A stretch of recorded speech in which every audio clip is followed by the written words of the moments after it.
నిత్యం చూస్తూనే ఉంటాం, అదేవిధంగా వింటూనే ఉంటాం.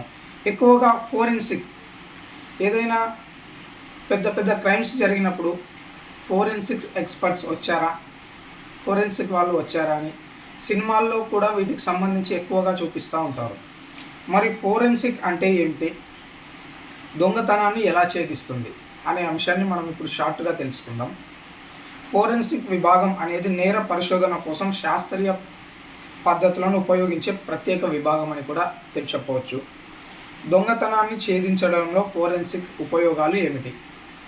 ముఖ్యంగా ఫింగర్ ప్రింట్ అనాలిసిస్, నిందుడి వేలి ముద్రలను తీసుకోవడం. అక్కడ వాళ్ళు ఏదైతే టచ్ చేస్తారో ఆ వేలి ముద్రలను తీసుకొని పాత నేరస్తులు వీళ్ళు ఏమైనా ఒకటేనా అని వాళ్ళు చెక్ చేసుకుంటారు.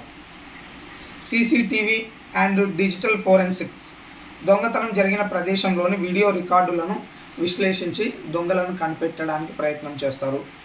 డిఎన్ఏ టెస్టింగ్ ఆధారంగా శరీర కణాలు, జుట్టు లేదా రక్తం ద్వారా నిందితుడిని గుర్తించడం. అక్కడ ఏదైనా వాళ్ళకు గాయం జరిగి వాళ్ళ జుట్టు ఊడిపోవడం, రక్తం లాంటి బ్లడ్ శాంపిల్స్ ద్వారా కూడా తీసుకుంటారు. నెక్స్ట్ బ్యాంక్ మరియు ఫోన్ రికార్డులు, ఆర్థిక లావాదేవీలను పరిశీలించడం. ఫోరెన్సిక్ సాక్ష్యాధారాలు కేసును త్వరగా పరిష్కరించడంలో కీలక పాత్ర పోషిస్తాయి అని చెప్పడానికి ఇదే ఉదాహరణ.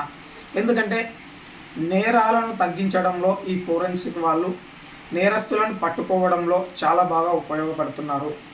చాలా వరకు పోలీసు వారికి ఈ నేర పరిశోధన సమయంలో ఫోరెన్సిక్స్ ఎక్స్పర్ట్స్ చాలా తక్కువ సమయంలో కేసును ముగించడానికి, నిందితులను పట్టుకోవడానికి ఉపయోగపడుతున్నారు.